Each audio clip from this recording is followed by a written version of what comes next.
Cheikh Anta Diop, Nation nègre et culture. Avant-propos. L'ouvrage est divisé en deux parties. La première traite de l'histoire africaine.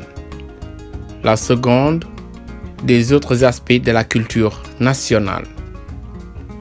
Comment se pose le problème de l'histoire africaine? Tandis que l'Européen peut remonter le cours de son histoire jusqu'à l'Antiquité gréco-latine et les steppes eurasiatiques, l'Africain qui, à travers les ouvrages occidentaux, essaie de remonter dans son passé historique, s'arrête à la fondation du Ghana, 3e siècle avant ou 3e siècle après Jésus-Christ. Au-delà, ces ouvrages lui enseignent que c'est la nuit noire que faisaient ses ancêtres sur le continent depuis la préhistoire. Comment se fait-il qu'il est tant attendu pour surgir de l'ombre avec une organisation sociale perfectionnée? Ont-ils toujours habité l'Afrique ou venaient-ils d'ailleurs?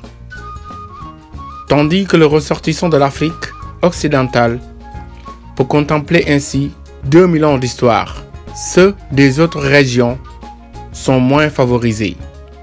Dans les bassins du Congo, du Zambèze, dans la région des Grands Lacs, les manuels occidentaux ne permettent guère de remonter sans solution de continuité au-delà de quelques siècles. Ces trous dans l'histoire africaine restent inexplicables aussi longtemps que l'on aborde mal le problème. On s'est évertué à chercher à l'intérieur du continent, sur place, la starification des civilisations successives. Le problème général qui se pose donc pour l'histoire africaine est d'arriver, par des recherches fructueuses, à rattacher, non d'une façon hypothétique, mais effective, tous ces tronçons de passé à une antiquité, une origine commune qui rétablit la continuité. Il faut donc montrer qu'en prenant au sérieux les dépositions unanimes de toute l'antiquité savante et philosophique, qui témoignent que les Éthiopiens et les Égyptiens étaient des nègres, comme tous les autres naturels de l'Afrique. On rétablit la clarté sur un point d'histoire qui n'est devenu réellement obscur que depuis un siècle, avec l'apogée de l'impérialisme. Si les anciens n'ont pas été victimes d'un mirage, il doit être aisé de tirer une autre série d'arguments et de preuves du rapprochement de l'histoire et des sociétés éthiopiennes, égyptiennes et de celles du reste de l'Afrique. L'histoire africaine, ainsi raccordée à celle de l'Égypte et de l'Éthiopie, tout rentre dans l'ordre. On voit que Ghana a surgi à l'intérieur du continent au moment du déclin de l'Égypte. Tout comme en Occident, les empires sont nés avec le déclin de Rome. Toute cette première partie intitulée « Qu'étaient les Égyptiens » traite uniquement de l'origine nègre de ces derniers et rappelle qu'il en est de même pour les Éthiopiens. On y montre également comment l'Afrique s'est peuplée à partir de la vallée du Nil. Enfin, on y rappelle l'apport de l'Éthiopie et de l'Égypte à la civilisation et le bénéfice moral que les Africains peuvent en tirer. La seconde partie est consacrée à la solution de problèmes pratiques. C'est ce qu'il faudra résoudre pour qu'une culture nationale existe. Multiplicité des langues, manque d'un vocabulaire technique, scientifique et philosophique dans celle-ci, méconnaissance de leur grammaire, inexistence d'œuvres écrites en ces langues, barrières ethniques, starification de la société en castes, structures économiques qui sont à l'origine de ces starifications, ce qu'est notre art et notre littérature, ce que nous pouvons en tirer. On ne pouvait réussir cette étude qu'en localisant le problème dans un cadre suffisamment connu. Il fallait, parmi les quelques langues africaines qui ont des chances de devenir nationales, en choisir une à titre d'exemple d'étude pour aborder tous les problèmes linguistiques qui ont été indiqués. montrer d'une façon concrète la solution des questions qui se posent. Le lecteur ne doit pas voir dans le choix du Wolof autre chose qu'un exemple valable pour chaque nationalité. Il est évident que si l'on arrive à indiquer une solution au problème des minorités dans le cadre de la nationalité Wolof, à exprimer dans la langue des concepts mathématiques, physiques, etc., à traduire des textes de toutes sortes, l'exemple vaut a fortiori pour les langues des autres nationalités. Bien qu'on se soit efforcé au maximum d'éliminer les aspects fastidieux de la linguistique, la lecture de cette seconde partie ne sera pas comparable à celle d'un roman. La parenté du Wolof, Joola, Seereer, Peul, Bagirmiya, égyptien, Sara. Loin d'étonner le lecteur, doit lui révéler une profonde identité d'origine culturelle qui fait que les langues africaines forment une grande famille comparable à la famille indo-européenne. Devant les exemples choisis, un intellectuel urbain pourra réagir défavorablement en constatant qu'il lui faut des heures pour comprendre les textes traduits en Wolof et que, partant, une telle tentative n'a rien de pratique. Il oublie à ce moment que son cas n'est que l'exception et que 99,99% du peuple Wolof qui vit à l'intérieur du pays et dont il est totalement coupé, s'ils avaient sa formation intellectuelle ou s'ils connaissaient seulement les caractères phéniciens utilisés, liraient ces textes avec une facilité déconcertante. Cet intellectuel apparaît donc comme le thermomètre qui nous permet de mesurer le degré du danger d'aliénation culturelle que nous sommes en train de subir. Il doit donc faire comme ces intellectuels irlandais dont il est question dans cet ouvrage, qui, pour échapper à semblables menaces, se sont astreints à réapprendre leur langue maternelle. L'ensemble du travail n'est qu'une esquisse où manquent toutes les perfections de détail. Il était humainement impossible à un seul individu de les y apporter. Ce ne pourra être que le travail de plusieurs générations africaines. Nous en sommes conscients et notre besoin de rigueur en souffre.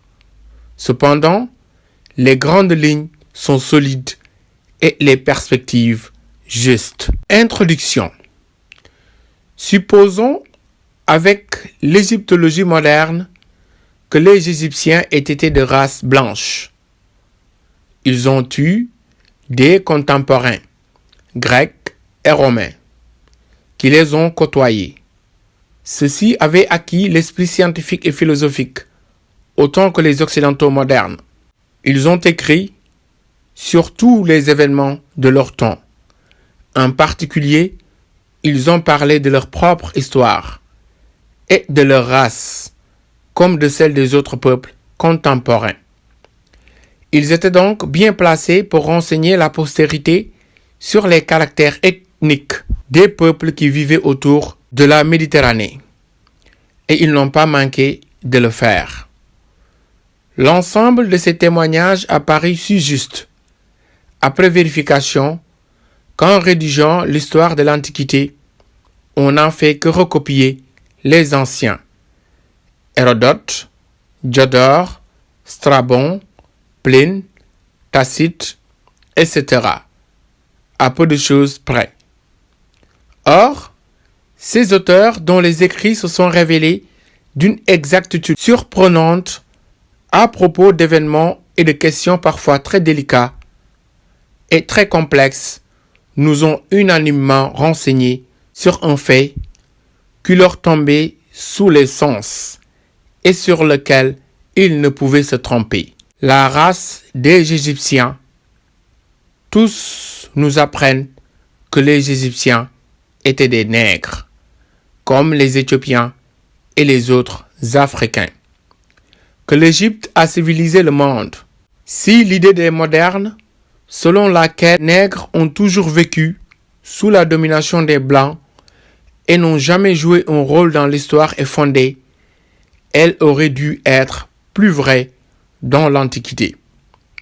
Le complexe de supériorité de l'ancêtre blanc de l'égyptologue moderne aurait dû être alors beaucoup plus accusé et aucun égarement, aucune confusion, aucun hasard ne devrait permettre de trouver dans ses écrits de tels témoignages sur le peuple égyptien.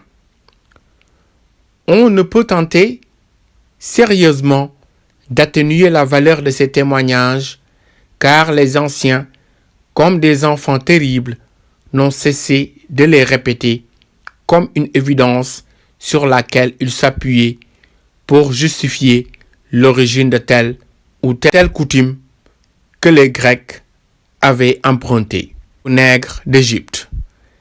L'attitude actuelle consiste non pas à se servir de ces témoignages comme premier matériau de la science égyptologique, mais à faire commencer la science avec la réfutation à tout prix de ces billevesées. Ces phrases sont absurdes. C'est comme si, tout d'un coup, les spécialistes perdaient le sens des mots, comme si ceux-ci avaient spontanément revêtu un sens ésotérique. C'est ce qui explique la sensation de vide qui s'empare du lecteur. Malgré la complication savante des ouvrages, en présence des chapitres qui traitent de l'origine des Égyptiens, certains même s'écartent sciemment du sens de l'origine et livrent au public des traductions où l'on tente d'atténuer le sens des mots en remplaçant noir par brun. On ne saurait prétendre avoir un esprit scientifique si l'on n'est pas capable d'admettre l'inhabituel. Et une question très grave se pose. Quelle peut être l'attitude de ceux qui rejettent systématiquement ces documents écrits lorsqu'ils rencontrent sur le terrain des fouilles des témoins matériels, momies nègres, peintures, etc., qui confirment les constatations des anciens? Quel sort ont-ils réservé à ces documents? On a détruit des milliers de momies. Comment étaient-elles? Les faits étaient trop rebelles. Il fallut les contraindre à se ranger dans le cadre des idées a priori. Fin de l'introduction.